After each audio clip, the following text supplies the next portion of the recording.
இது வானத்தின் வாசல்.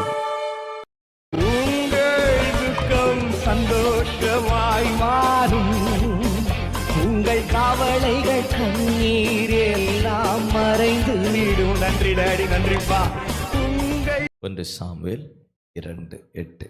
அவர் சிறியவனை புழுதியிலிருந்து எடுத்து எளியவனை குப்பையிலிருந்து உயர்த்துகிறார். அவர்களை பிரபுக்களோடு உட்காரவும் மகிமையுள்ள சிங்காசனத்தை சுதந்தரிக்கவும் பண்ணுகிறார். நல்ல சத்தம் ஒரு அல்லே சொல்லுங்களேன். வேதம் சொல்லுது நம்முடைய கர்த்தர் எப்படிப்பட்டவர்? உயர்த்துகிறவர். பக்கத்துல பார்த்து சொல்லுங்க, கர்த்தர் உங்களை உயர்த்துவார். நல்ல தைரியமா சொல்லுங்க, ஏன் வெக்கமா தைரியமா பின்னாடி பார்த்து சொல்லுங்க, கர்த்தர் உயர்த்துவார். ஆமா, சிலருக்கு நம்ப முடியல.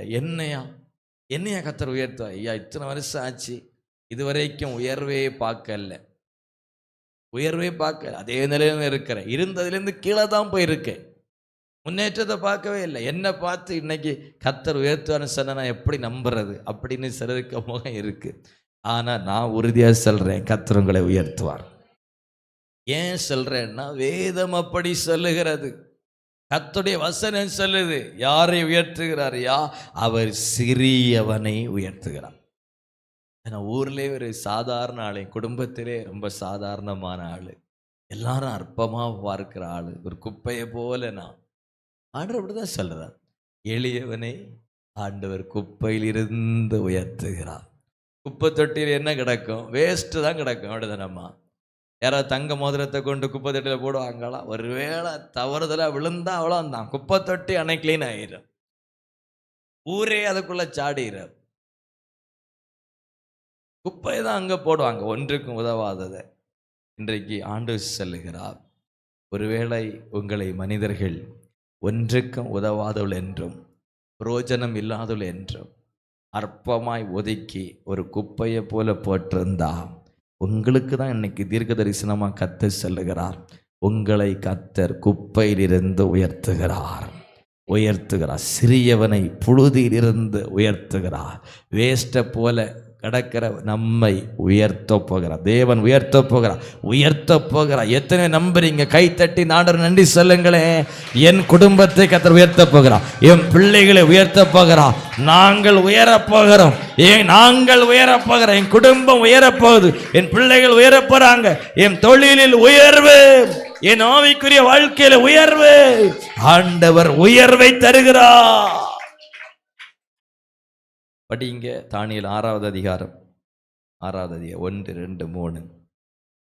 ராஜ்யம் முழுவதையும் ஆளும்படி தன் ராஜ்யத்தின் மேல் 120 தேசாதிபதிகளையும் ராஜாவுக்கு நஷ்டம் வராதபடிக்கு அந்த தேசாதிபதிகள் கணக்கு ஒப்புவிக்கிறதுக்காக அவர்களுக்கு மேலாக 3 பிரதானிகளை ஏற்படுத்துவது தரியு ராஜாவுக்கு நலமென்று கண்டது.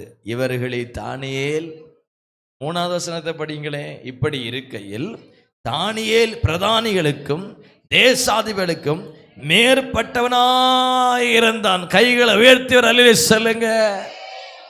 தானியேல் எப்படி இருக்கிறான்? மேற்பட்டவனாயிருக்க.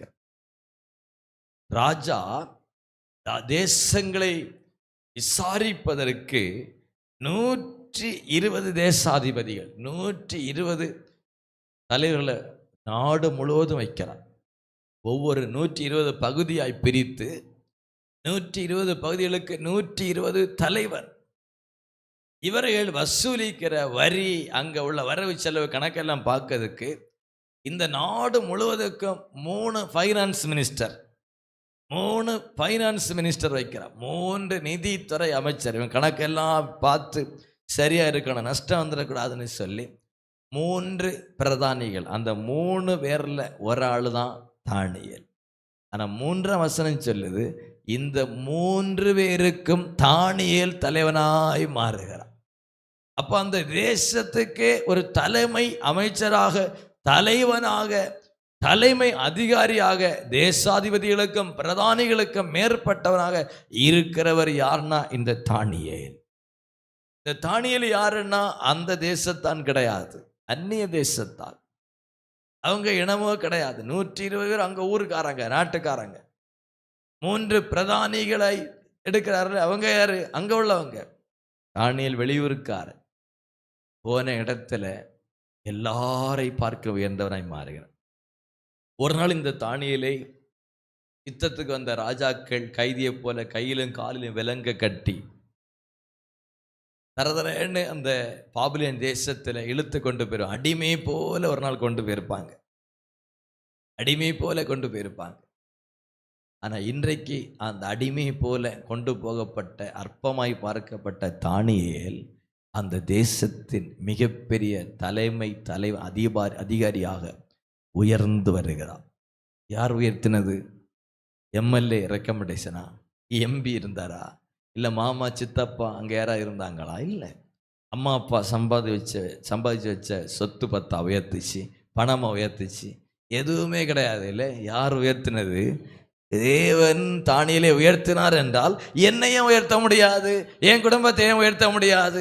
ஒன்றுமில்லாதவனே, அந்நிய தேசத்தில் அடிமையாக இருந்த இந்த சங்கிலிகளில் கட்டி கொண்டு போகப்பட்ட தானியேலை அந்த தேசத்தின் மிகப்பெரிய தலைவனாய் அதிபதியாய் என் கர்த்தரால் உயர்த்த முடியும்னா, நான் ஆராதிக்கிற தேவன் என்னையும் என் பிள்ளைகளையும் உயர்த்த வல்லவராகவே இருக்கிறார்.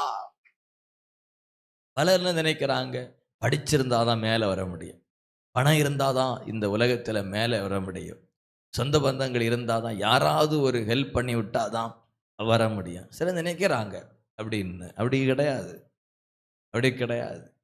ஒரு மனிதன் உயர்த்தப்படுவதற்கு காரணம் தேவ கிருபை.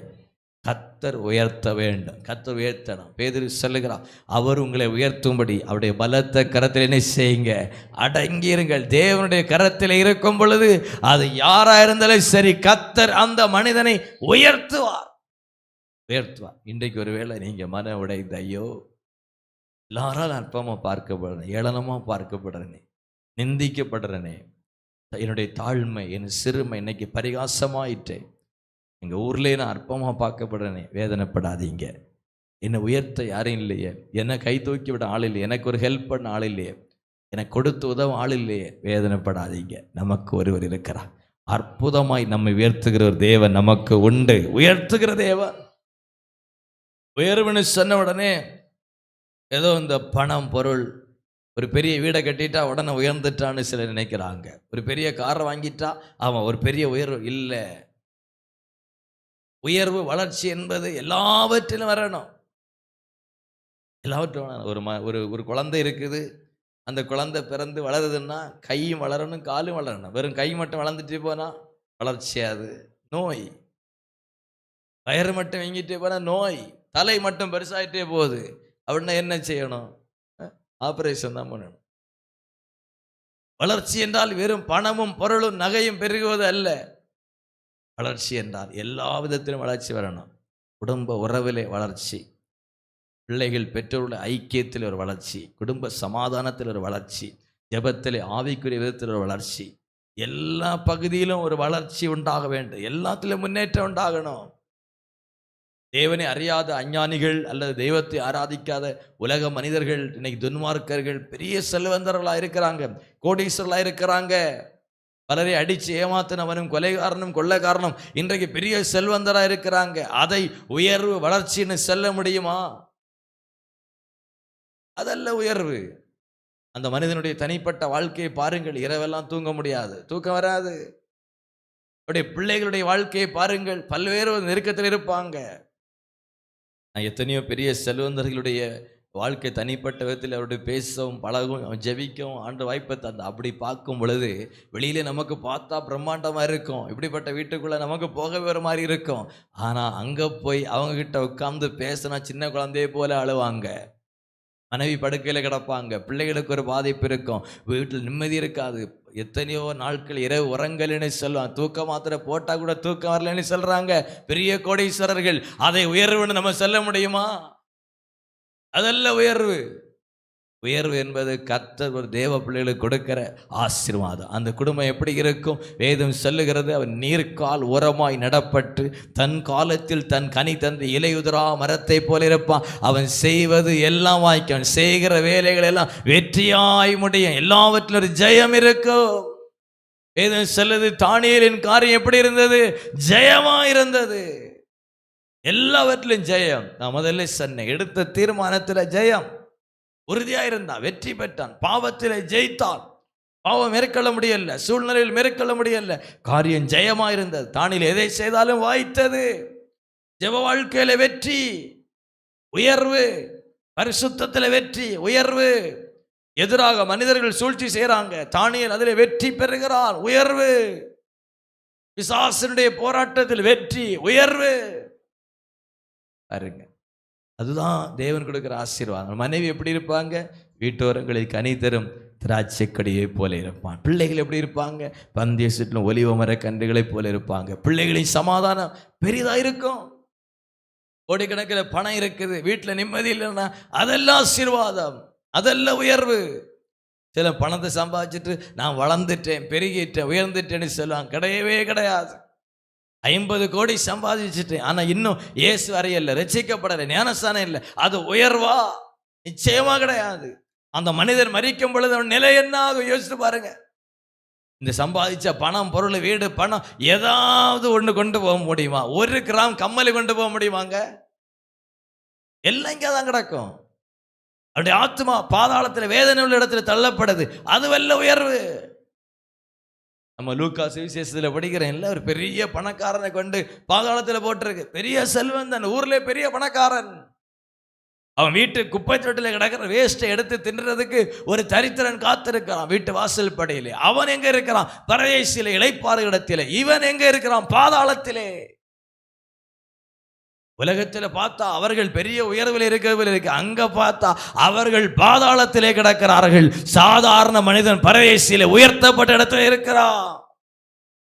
அப்போ ஒரு தேவ பிள்ளையினுடைய பார்வை மாறணும். இன்னைக்கும் பல கிறிஸ்தவர்கள் துன்மார்க்கருடைய பெருக்கத்தை, வளர்ச்சியை பார்த்து அப்படி வாயப்பட, ஐயோ அவர்கள் இப்படி இருக்கிறாங்களே, நான் கர்த்தரை தேடுறேன், ஆராதிக்கிறேன், ஒன்றும் இல்லை, இப்படியே நினைக்கிறாங்க. அறிவு கெட்டத்தனமா. அவர்களுடைய வாழ்க்கையை கொஞ்சம் சிந்தியுங்கள். அவர்கள் இன்றைக்கு மரித்தவருடைய நிலை என்ன? பாதாளத்து போவாங்க. நமக்கு அப்படியா? இங்க கண்ண முன்ன எங்க போறோம்?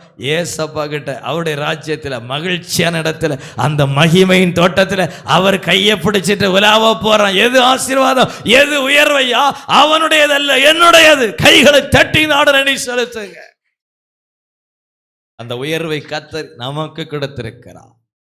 நம்ம அந்த விதத்தில் பார்க்கணும். ஒரு காலத்தில் ஆண்டு அறியல, ரட்சிக்கப்படலை, கணவர் குடிகாரராக இருந்தா, பிள்ளைகள் கீழ்ப்படியா துன்மார்க்கமாக அலைஞ்சுது. இன்னைக்கு கணவர் திருந்துறான், மனம் திரும்புறான், பிள்ளைகள் கீழ்ப்படியுது, ஒரு வேலைக்கு போகிறான், கொஞ்சம் வருமானம் தான், ஆனால் குடும்பம் நடக்குது, என் தேவை சந்திக்கப்படுது.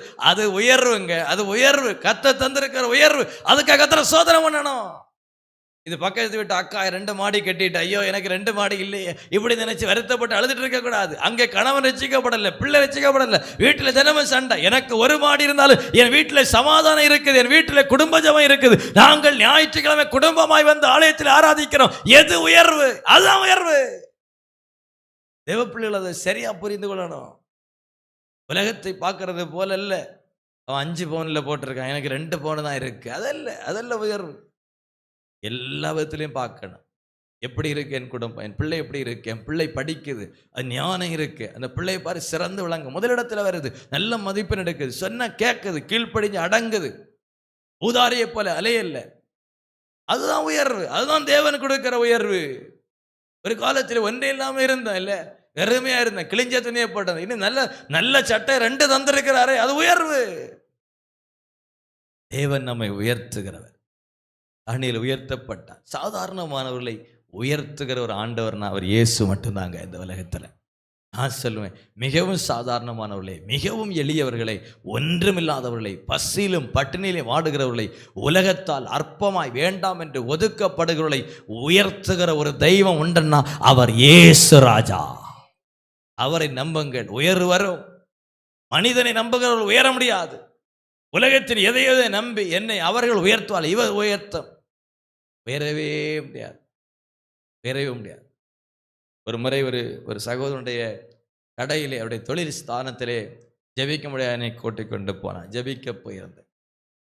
அங்கே போனால் அவருடைய அவர் உட்கார்ந்திருக்கிற அந்த மேஜையிலே ஒரு படம் ஒரு படம் வச்சிருக்கு. என்ன படம் வச்சல? ஒரு படம் வச்சிருக்கு, கிறிஸ்தவர். நான் கேட்டேன், என்ன பிரதர் நீங்க ஜெபிக்க கூட்டுறீங்க, இதை இங்க வச்சிருக்கிறது என்ன? சொன்னா என் ஃப்ரெண்டு வாங்கி கொடுத்தார். இதை வச்சிருந்தா நல்ல பிசினஸ் நடக்கும், இதை வச்சு என்ன நடக்கும்? நல்ல தொழில் நடக்கும், நல்ல வருமானம் வரும் அப்படின்னு சொல்ற. இது உயர்த்தும் அப்படின்னு. இது உயர்த்த முடியுமா ஒரு மனுஷனை? அப்போ நான் கேட்டேன், அப்புறம் எதுக்கு ஜெபம் பண்ண கூட்டிய? அது கொஞ்ச நாளா பிஸ்னஸே இல்லை, கொஞ்ச நாளா என்ன வருமானமே இல்லை, நஷ்டத்தில் போகுது. அப்போ இது உயர்த்தணும் சொன்னீங்களே அப்படின்னு சொன்னாங்க. நானும் நம்பினேன். பலர் இப்படி தான் எதையோ நம்பி அப்படி மனுஷன் உயர்த்துவான். ஒரு வாலிப சார்னு பாரு, ரொம்ப நாளாக வேலை கிடையாது, அலைஞ்சிட்டு இருந்தார். படித்து முடித்து பல வருஷம் ஆயிற்று. ஒரு முறை அவர் ஜெபிக்கும் நான் கேட்டேன், பிரதர் நீங்கள் படித்து முடித்த உடனே ஒரு வேலை தேடி போயிருக்கணும், இவ்வளோ நாள் என்ன செய்துட்டு இருந்தீங்க? அவர் சொன்னால், எங்கள் சொந்தத்தில் ஒரு ஆள் வெளிநாட்டில் இருந்தார், ரொம்ப நெருங்கின சொந்தம். அவர் இந்த படிப்பை படி, இந்த காலேஜில் அவர் தான் சொன்னார், நானும் இதுதான் படித்தேன், இந்த காலேஜ் தான் படித்தேன், நான் இருக்கிற இடத்துல உனக்கு உடனே அவனை படிப்பு முடிஞ்சோடனே வேலை வாங்கி தருவேன். அதே நம்பிட்டு இருந்தார். ஆரம்பத்தில் எல்லாம் நல்லா தான் பேசினாங்க, பாஸ்போர்ட் எடுத்து அதை எடுத்து இது அது எல்லாம் பண்ணாங்க. சில காலத்தில் பேச்சு தொடர்பே கட்டாயிற்று. அதிலே ஒரு சில வருடம் போயிற்று, மன உளைச்சல், வேலை தேடிய போல வீட்டுக்குள்ளேயே இருந்தான். இன்னைக்கு வேலை இல்லை. ஏதன் சொல்லுது, நாசியில் சுவாசம் உள்ள மனுஷனை நம்புவதற்கு அவன் எம்மாத்திர மனிதன் நம்புவதை பார்க்கலும் கர்த்தர் பேர்ல பற்றுதலா இருப்பது நலம். மனுஷனையே நம்பி அவங்க உயர்த்துவாங்க. என் குடும்பத்தில் அவர் பெரிய பதவியில் இருக்கிறார், அவர் வேலை வாங்கி கொடுப்பார், இவர் வாங்கி கொடுப்பார். நீங்க நம்பிக்கை கர்த்தர் மேல வைங்க. ஒரு மனிதனை உயர்த்துவதும் தாழ்த்துவதும் கர்த்தர் கையில தான் இருக்கு. உங்க பிள்ளைகளுக்கு உயர்வு வேணும்னா ஒரே வேலை கர்த்தர், அவரை உறுதியா பிடிங்க. அவர் இருக்கார், இவர் விடுங்க, யாரும் இருந்துட்டு போட்டோம். எல்லாரையும் பார்க்கலும் ஒரு பெரியவர் நமக்குண்டு, அவர் இயேசு கிறிஸ்து. வேதம் சொல்லுது, அவர் சாலமோனிலும் பெரியவர், அவர் தேவாலயத்திலும் பெரியவர். நமக்கு ஒண்ணுன்னா இறங்குவதற்கு அவரை விட வேற யார் உண்டுங்க? அவரை போல நம்மளை நேசிக்க இந்த உலகத்தில் வேற யாராவது உண்டா? நேரில் ஒன்று சொல்லுவாங்க, மறைமா வேற பேசுவாங்க, நான் பார்த்துட்டேன்னு சொல்லுவாங்க, அப்புறம் எனக்கு வேற வேலையிலேன்னு பின்னாடி சொல்லிட்டு போயிடுவாங்க. அதான் உலகம். ஆனால் அவர் அப்படியா? நல்லா இருக்கும்போ நிறைய பேர் வருவாங்க, கொஞ்சம் பணம் இருக்கும்போ சொந்த பந்தம் எல்லாம் கூப்பிடாமலே வரும். டெய்லி ஃபோன் பண்ணி கேட்பாங்க, நல்லா இருக்கேளா அக்கா, மைனி சோமா இருக்கேளா, அடிக்கடி போன வரும். ஆனால் கெட்டு கிடக்கும்ப நம்ம அடிச்சா கூட அவங்க எடுக்க மாட்டாங்க. அப்படிதானா? எடுக்க மாட்டாங்க. இப்போ நெருக்கத்தில் இருக்கும்போ நம்மளை பார்த்தா திரும்பி பார்க்காத மாதிரி அப்படியே போயிடுவாங்க. கேட்டா அப்படியா நீ இந்த பார்க்காத மாதிரியே பேசிடுவாங்க. இதுதான் உலகம். ஒரு மனிதன் குழியிலே விழுந்து கிடந்தா தூக்கி விடுவதற்கு ஒருவரும் வருவதில்லை. ஆனால் வேதம் சொல்லுகிறது, நான் ஏழை என் சத்தத்தை கேட்கிற ஒருத்தர் உண்டன், அவர் தெய்வ மாத்திரம். இந்த ஏழை கூப்பிட்டான், அவர் செவி கொடுத்தார் என்று தாவீது சொல்லுகிறார். ஏழைகளின் சத்தத்துக்கு செவி கொடுக்கிற ஒருத்தர் உண்டனா, சிலுவையில் நமக்காக இரத்தம் சிந்தி மரித்து உயிர்த்தெழுந்த அருள்நாதர் இயேசுதான். அவரை தவிர வேற யாரும் கிடையாது. அங்க போனா கொள்ளாம எங்க போனாலும் நடக்காதுங்க. நான் உறுதியா சொல்றேன், இயேசு ராஜாவிட்ட வாங்க. அடிமையாய் கொண்டு போகப்பட்ட தானியேலை இவர் உயர்த்த முடியும்னா நம்மளை உயர்த்த முடியும். அந்நிய தேசத்துல அம்மா உண்டா, அப்பா உண்டா, யார் உண்டு? பிடிச்சிட்டு கையங்காலும் கட்டி இழுத்து கொண்டு போனாங்க. ஊர்ல சொந்த பந்தங்கள்லாம் பார்த்து நின்னது. தானியேல் என்கிற வாலிபனை கையங்காலும் கட்டி இழுத்து கொண்டு போனாங்க. சில வருடங்கள் கழித்து பார்த்தால் அந்த தானியேல் கொண்டு போகப்பட்ட தேசத்தில் பிரதம மந்திரியாயிருக்கிறார். என்ன நடந்துச்சு? கர்த்தர் உயர்த்தினார். அதான் கர்த்தர். தாவீதை பற்றி பாருங்க. ஒரு நாள் சாமுவேல் தைல கொம்பை எடுத்துட்டு போறான். சவுல் தள்ளப்படுகிறான். அடுத்த ராஜாவை அபிஷேகம் பண்ண வேண்டும். கர்த்தர் அனுப்புகிறார், போ ஈசாயினுடைய வீட்டுக்கு போ, தைல கொம்பை எடுத்து போ, நான் காட்டுவேன் யார் அடுத்த ராஜாவை அபிஷேகம் பண்ணணும்னு. போயாச்சு. சாமுவேல் போய் உட்கார்ந்து, சரி பையன்மார்களை கூப்பிடுது. முதல்ல ஒருத்தன் வருகிறான், பார்த்த உடனே தெரியுது இவன் தான் ராஜாவாக லாயக்கு. நல்லா பயில்வான போல இருக்கிறான், ஆட்டம் சாட்டமா. சாமுவேல் தைல கொம்பை எடுத்தாச்சு தலையில ஊத்துறதுக்கு.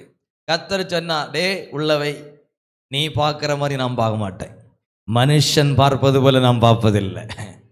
நீ வெளியில பார்க்க, நான் அப்படி இல்லை, இவன் இல்லை ஆளு. அடுத்த ஒவ்வொன்றா விட்டாச்சு, லைனா வருது. வந்து யாரும் இல்லை, கர்த்தர் யாரையும் யோசிச்சல. இப்போ சாமுவேலுக்கு வேற யாரா பிள்ளைகள் உண்டா? ஒருத்த உண்டு, ஆனா அவன் இதுக்கெல்லாம் லாயக்கு இல்லாதவன். இதுல ஒரு ஆளை செலக்ட் பண்ணுங்கன்னு அப்பா சொல்றாரு. இதுல ஒரு ஆளை செலக்ட் பண்ணுங்க. முதல்ல அவனை கூட்டிட்டு ஆளை அனுப்பி அவனை என்ன செய், அழைப்பி. அவன் எங்க ஆடு மேய்க்க போயிருக்கு பாருங்க. ஒரு தாய் தகப்பன் மற்ற பிள்ளைகளெல்லாம் படிக்க வச்சிருக்கு. இன்னைக்கு பல இடத்துல அப்படிதான். பெற்றோர்கள் செய்யக்கூடாத ஒரு தவறு பிள்ளைகளிடத்தில் வித்தியாசத்தை பார்ப்பது. சில வீட்டில் ஆம்பளை பிள்ளை ஒரு மாதிரி நடத்துவாங்க, பொம்பளை பிள்ளை ஒரு மாதிரி. ஏன்னா இது கட்டி கொடுக்காதானே, எங்கேயோ போகாது. இவன் தான் கடைசி வரைக்கும் நம்மளை பார்ப்பான். ஆம்பளை பையனை படிக்க வை, பொம்பளை பிள்ளையை படிக்க வைக்காதுன்னு. பல குடும்பத்தில் படிக்க வச்ச ஆம்பளை பையன் போயிட்டான், படிக்க வைக்காத பொம்பளை பிள்ளையாக்கு இன்னைக்கு தாயும் தோப்பனை வச்சு பார்க்குது. இன்னைக்கா நிறைய பெற்றோர் யோசிக்காது, அந்த பையலை படிக்க வச்சது பதிலாக இந்த பிள்ளைய படிக்க வச்சிருந்தா இன்னைக்கு அது இன்னும் கொஞ்சம் நல்லா பார்த்துட்டேன். பிள்ளைகளை வித்தியாசமாக பார்க்குது. 2 பிள்ளைகள் இருந்தால் 2 பேரும் ஒரே மாதிரி பெற்றோர்களுக்கு கவனிக்கு பார்க்கணும். ஒருத்தனுக்கு ஒரு முறை தான், ஒரு இன்னொரு அப்படி அல்ல. அது கடைசியில் அந்த பெற்றோர்களே தான் பாதிக்கும். இன்னைக்கு தாவீதை அற்பமாய் பார்த்து ஒதுக்கி ஆடு மேய்க்க விட்டுருக்கு. அதுவும் இல்லை, சாதாரணப்பட்ட இடத்துல விட்டுருக்கு. இவன் ஆடு மேய்க்க போனா ஒரு நாள் சிங்கம் வந்து நிற்குது. சிங்கத்தோடு போராடுகிறான் தாவீது என்கிற வாலிபன். அங்கேயாக அனுப்பியிருக்கு. நம்ம பிள்ளைகளை அனுப்புவோமா, சிங்கம் இருக்க இடத்துல ஆடு மேய்ச்சிட்டான்னு? ஒரு எலி போனாலே நம்ம பிள்ளைகளை விட மாட்டான். நாய் நின்னாலே விடுவோமா? நாய் நிற்கிது அப்படின்னு சொல்லி பிள்ளைய விட மாட்டான். சிங்கம் நிற்கிறது. ஒரு நாள் கரடி வருது, கூட யாரும் உண்டா? யாரும் கிடையாது. தாவீது ஒத்தகி. அப்ப என்ன நினைப்புல அனுப்பியிருக்கு, இவன் இருந்தாலும் ஒண்ணுதான், இல்லாட்டாலும் ஒண்ணுதான், போனா போட்டுன்னு. எல்லாரெல்லாம் தண்ணி தெளிச்சு விட்ட மாதிரி அப்படி அனுப்பிடுவாங்க. அப்படி தண்ணி தெளிச்சு போனா போட்டுன்னு விடுறதுதான் கடைசியில பெரிய இடத்துல வரும். கரங்களை உயர்த்தி கர்த்தரை ஸ்தோத்திரம் பண்ணுங்க. நானும் அப்படிப்பட்ட ஒரு ஆளுதான். வேண்டாம், ஒண்ணுக்கு உதவாதவன் போய் தொலையட்டவனு தண்ணி தெளிச்சு விட்டதாக்க கடைசியில் கர்த்தரால் உயர்த்தப்படுகிறது. அற்பம் என்று வேண்டாம் என்று ஒரு வீட்டை கட்டும் பொழுது இந்த கல் உபயோகமற்ற கல் என்று தூக்கி வீசப்படுகிற கல்லுதான் கடைசியில் மூளைக்கு அது தலைக்கல்லாய் மாறுகிறது. தேவன் பாருங்கள், ஒன்றுக்கு உதவாதவர் உயர்த்துகிற, அற்பமாய் பார்க்கப்பொருளை உயர்த்துகிற தேவன். இன்றைக்கு உங்க வாழ்க்கையில எல்லாராலும் வெறுக்கப்பட்டு பகைக்கப்பட்டு ஒதுக்கப்பட்டிருக்கீங்களா? சொந்த பெற்றோர்கள் கூட அப்படி நினைச்சாங்க. தாவீதை கூட்டிட்டு சொன்ன தாவீது வருகிறார். உடனே கர்த்தர் சொல்ல, இவன் தான் நான் தெரிந்து கொண்ட பாத்திரம். சாமுவேல் தைல கொம்பை எடுத்து தாவீதின் மேல் அபிஷேகம் பண்ணினான் என்று பார்க்கிறோம். உலகத்தால் ஒதுக்கப்பட்டு அற்பமாய் பார்க்கப்பட்டவர்களை உயர்த்துகிற தேவன். யோசேப்பு பாருங்கள், சொந்த சகோதரத்தை குளிரை வீசிட்டாங்க, வித்துட்டாங்க வெள்ளி காசுக்கு. அந்நிய தேசத்திலே பொய் குற்றஞ்சாட்டு ஜெயிலில் கிடக்கிறான்.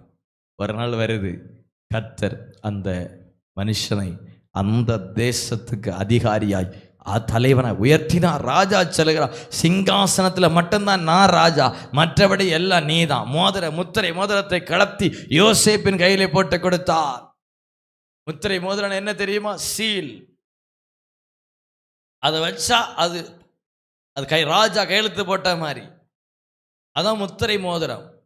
இங்கில குத்திட்டு அந்த ராஜா அந்த மோதிரத்தை குத்தினார்னா அவ்வளவுதான் சட்டம். அதை யாரு கையில கொடுத்திருக்கு? யோசேப்பு, அடிமையாய் போகப்பட்டவர். பாருங்கள், சாதாரணமானவர்களை உயர்த்துகிற தேவன், ஒன்றுமில்லாதவர்களை உயர்த்துகிற தேவன், உலகத்தால் புறக்கணிக்கப்படுவர்களை உயர்த்துகிற தேவன். உயர்த்துகிற என்ன செய்யணும்? நம்ம என்ன செய்யணும்?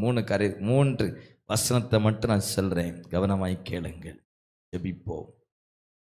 தேவன் நம்மை உயர்த்துவதற்கு நாம் என்ன செய்ய வேண்டும்?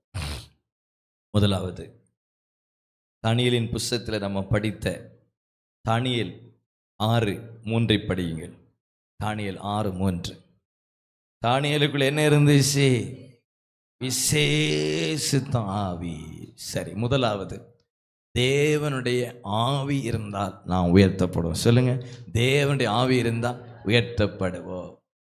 ஒரு நாள் ராஜாவுக்கு முன்னாடி யோசேப்பு நிற்கும் பொழுது சொப்பனத்தினுடைய விளக்கத்தை கேட்கிறார். 7 வருடம் தேசத்திலே நல்ல செழிப்பு இருக்கும், அடுத்த 7 வருடம் பஞ்சம் வரும். ஆகையால் இந்த 7 வருடத்தில் இருக்கிற தானியத்தை சேமித்து வைத்தால் பஞ்ச காலத்தில் நமக்கெல்லாம் தானியம் இருக்கும் என்கிற கதையை சொன்ன உடனே இதையெல்லாம் கவனிப்பதற்கு ஒரு தலைவனை வையுங்கள் என்று யோசேப்பு சொன்ன உடனே ராஜா சொல்றான், இந்த யோசேப்பை விட, தேவனுடைய ஆவியை பெற்ற ஞானமுள்ள இந்த யோசேப்பை விட அதுக்கு தகுதியான ஆள் வேற யாரும் கிடையாது. ஏன் யோசேப்பு உயர்த்தப்பட்டான்? தேவனுடைய ஆவி அந்த மனிதனுக்குள் இருந்தது. தேவனுடைய அபிஷேகம் இருந்தா உயர்வு வரும். தேவனுடைய அபிஷேகம் ஒரு மனிதனை உயர்த்தும். இன்னைக்கு பரிசுத்த ஆவியை அசட்டை பண்றது, அந்நிய வாசை அசட்டை பண்ற, எனக்கு வேண்டாம்ப்பா அப்படியே இருந்துட்டு போறேன், எனக்கு எதுக்கு என்ன, அதுதான் உயர்த்தும். ஒரு சாதாரண மனிதன் தேவ அபிஷேகத்தை பெற்றா அந்த மனிதனுடைய வாழ்க்கையிலே மிகப்பெரிய உயர்வு வரும். பரிசுத்த ஆவியானவன் நீங்க ஜெபிக்க வேண்டும். பேதுரு என்பவன் சாதாரண மீன் பிடிக்கிறவன், அந்த பெந்தேகோஸ்து நாளிலே பரிசுத்த ஆவி நிரப்பப்பட்டான். பாருங்க, சபைக்கு தலைவனாய் மாறுகிறான். ஆயிரக்கணக்கில் லட்சக்கணக்கில் ஆத்துமாக்களை கர்த்தர் நேராக நடத்துகிற அளவுக்கு ஒரு பெரிய உயர்வு பேதுருவின் வாழ்க்கையில் வந்தது. அபிஷேகம் உயர்த்தும். பரிசுத்த ஆவியின் அபிஷேகம் மனிதனை உயர்த்தும். ஒரு சாதாரண மனிதன் பரிசுத்த ஆவியை பெற்றுக்கொண்ட அசாதாரண மனிதனாய் மாறுவான். ஒரு சாதாரண மனிதன் தேவ அபிஷேகத்தை பெற்றுக்கொண்டால் அந்த மனிதனுடைய வாழ்க்கையில் பெரிய உயர்வுகள் வரும். பரிசுத்த ஆவியின் அபிஷேகத்துக்காய் ஜெபியுங்கள். இரண்டாவது, 1 பேதுரு 5:6 சொல்லுகிறது. 1 பேதுரு 5:6, தேவனுடைய பலத்த கையின் கீழ் அடங்கியிருங்கள், தேவனுடைய பலத்த கரத்தின் கீழ் அடங்கியிருங்கள், அப்பொழுது அவர் ஏற்ற காலத்திலே உயர்த்துவார். தேவன் ஒரு மனிதனை உயர்த்த வேண்டுமானால் கர்த்தருக்குள் அடங்கி தேவனுக்குள் பொறுமையாய் கர்த்தர் என்னை உயர்த்துவார்னு காத்திருக்கணும். அங்கே இங்கே பல ஆலோசனைகளை கேட்டு மனிதர்கள் சொல்றதை கேட்டு அதை செய்வோமா இதை செய்வோம் ஓடக்கூடாது. கர்த்தரை நம்பி கர்த்தரை உயர்த்துவார். கர்த்தரை காத்திருக்கிறவர்கள் கழுகுகளைப் போல செட்டை அடித்து அவர்கள் உயருவார்கள் என்று தான் வேதம் சொல்லுகிறது. ஏசாயா 40:31, கர்த்தருக்கு காத்திருக்கிறவர்கள் உயர்த்தப்படுவார்கள்.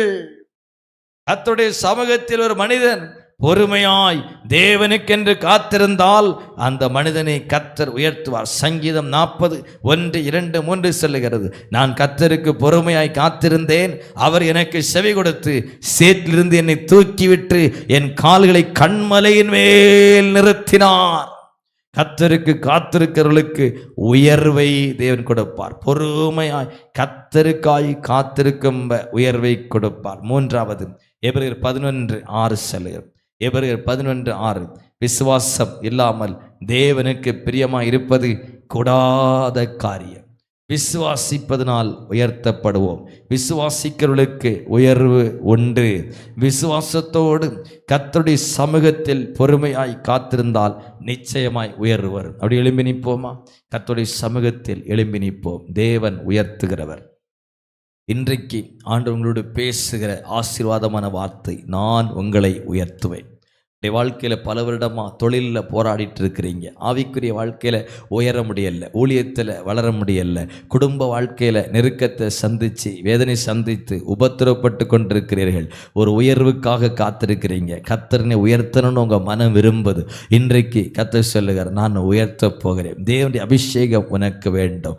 தேவ சமூகத்தில் ஜெபத்தில் பொறுமையாய் காத்திருக்கிற அனுபவம் வேண்டும். கர்த்தரையே உறுதியாய் நம்பி இருக்கிற அனுபவம் உன் வாழ்க்கையில் அவசியம். கர்த்தரை நம்புகிறவர்களுக்கு உயர்வு நிச்சயமாய் வரும். சாத்ராக், மேஷாக், ஆபேத்நேகோ என்கிற 3 வாலிபர் சொல்லுகிறார்கள், எங்கள் தேவன் எங்களை விடுவிக்க வல்லவர், நாங்கள் ஆராதிக்கும் தேவன் எங்களை விடுவிக்க வல்லவர் என்று கர்த்தரை விசுவாசித்தார்கள். பாருங்கள், அந்த தேசத்தில் அதிகாரிகளாய் மாறுகிறார்கள். கர்த்தரை விசுவாசிக்கிறவர்களுக்கு உயர்வு உண்டு. கர்த்தர் உயர்த்தும் வரைக்கும் அவருடைய பலத்த கரத்தில் அடங்கியிருக்கணும். அவசரப்படக்கூடாது. ஷார்ட்கட்டில் உயர்வை தேடக்கூடாது. குறுக்கு வழியில உயர்வை தேடக்கூடாது. குறுக்கு வழியில முன்னேற்றத்தை தேடாதபடி என் தேவனை உயர்த்துவார், என் கர்த்தர் உயர்த்துவார் என்று பொறுமையாய் காத்திருக்கிறார். பாருங்கள், அவர்களை தேவன் உயர்த்துவார். ஏற்ற காலத்திலே கர்த்தர் உயர்த்துவார். ஆமென். உயர்த்துகிற தேவன் அவர். ஹல்லேலூயா, ஹல்லேலூயா. கேளுங்களே, பரிசுத்த ஆவியின் அபிஷேகத்தை கேளுங்களே. எனக்கும் அபிஷேகம் வேண்டும் என்று கேளுங்களே. அந்நிய வாசை வேண்டும், என் பிள்ளைகள் உயரணும், அபிஷேகம் வேண்டும். ரீபா ஷபா ரபா லபா தனா ரபா. நன்றி, நன்றி, நன்றி. கைகளை தட்டி நாடு நன்றி சொல்லுங்களே. நன்றி. பல வருடமாய் தொழிலில் முன்னேற முடியாமல், செய்கிற தொழிலில் ஒரு முன்னேற்றத்தை பார்க்க முடியாமல், ராத்திரியும் பகலும் கடினமாக உழைக்கிறேன், ஆனால் ஒரு முன்னேற்றத்தை பார்க்க முடியும்னு சொல்கிற பிள்ளைகள் இருக்கிறீங்க. என் குடும்பத்தை பல வருஷமாக நானும் பார்க்குறேன், இதே நிலையில தான் இருக்கிறோம். அதே வீடு, அதே சூழ்நிலை, அதே வறுமை, அதே தரித்திரம், கடன் அதுலேருந்து வெளியே வரவே முடியலை, ஒரு உயர்வை பார்க்கவே முடியலை அப்படி சொல்கிற பிள்ளைகள் இருக்கிறீங்க. பாருங்க, இன்னும் சிலர் இருக்கிறீங்க, ஆவிக்குரிய வாழ்க்கையில் உயரவே முடியலை, சரியாக ஜபிக்க முடியலை, வேதம் வாசிக்க முடியலை, பல வருடமாச்சு, ஆண்டவரோட நெருங்கி வர முடியலை, கர்த்தருக்குள்ளே இன்னும் ஆழமாக வரணும்னு விரும்புகிறீங்க, இன்னும் ஆழமாக வரணும்னு விரும்புகிறீங்க, வர முடியலை, ஒரு உயர்வை பெற்றுக்கொள்ள முடியலை. உயர்வை சில பிள்ளைகள் திருமண வயதை தாண்டி இருக்குது, சில பிள்ளைகள் திருமணமாகி கற்பத்தின் கனி இல்லை, சில பிள்ளைகள் படிச்சுட்டு வேலை இல்லை, ஒரு உயர்வை பிள்ளைகளுடைய வாழ்க்கையிலே பார்க்க முடியலை. ஒரு அந்தகாரம் சூழ்ந்திருக்கிறது, ஒரு இருள் மூடி இருக்கு, பிள்ளைகளின் வாழ்க்கையில் எதெடுத்தாலும் தடைப்பட்டு அப்படியே இருக்கு, முன்னேற்றமே இல்லை. ஆண்டவரை நோக்கி ஜெபிங்களே, 2 கரங்களை அப்படி உயர்த்தி, 2 கரத்தை. ஆமே, இந்த சூழ்நிலைகளில் இருக்கிறவர்கள், கர்த்தர் பேசினார் அல்லவா, இந்த சூழ்நிலை இருக்கிறவங்க அப்படியே கைகளை உயர்த்தி, அப்பா என் குடும்பம் அப்படிதான் இருக்குது, என் குடும்பம் அப்படிதான் இருக்குது, என் பிள்ளைகள் அப்படிதான் இருக்கிறாங்க, ஒரு முன்னேற்றத்தை பார்க்க முடியல, என் தொழில் அப்படிதான் இருக்குது, என் ஆவிக்குரிய வாழ்க்கை அப்படிதான் இருக்குது, ஒரு உயர்வு வர முடியல, அதே நிலையில தான் இருக்கிறேன், 4 படி ஏறினா அப்படி கீழே இன்னும் சரிக்க விழுகிறேன், மேலே போக முடியல.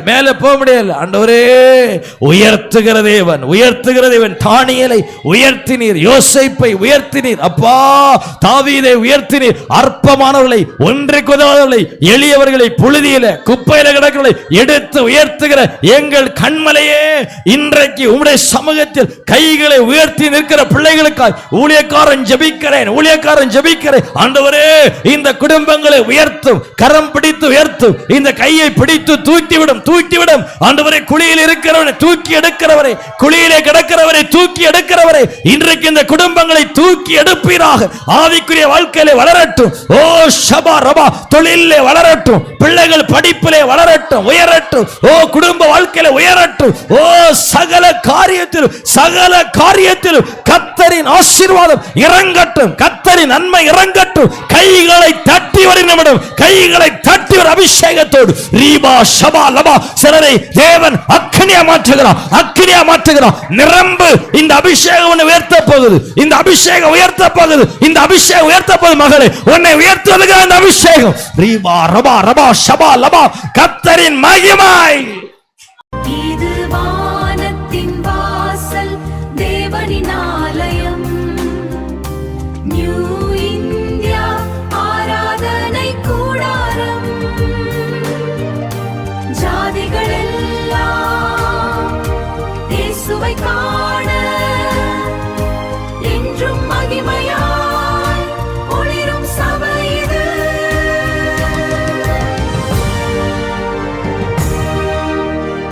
நியூ இந்தியா ஆராதனை கூடாரம், சுனாமி காலனி, கொட்டில்பாடு, குளச்சல் அருகில், கன்னியாகுமரி மாவட்டம். ஆவிக்குரிய ஆராதனைகள், வல்லமையான தேவ செய்தி, எங்களோடு ஆராதிக்க அன்பாய் அழைக்கிறோம். சந்தோஷமாய் மாறும், உங்கள் காவலைகள் கண்ணீர் எல்லாம் மறைந்து விடும். நன்றி டாடி, நன்றிப்பா. உங்கள் துக்கம்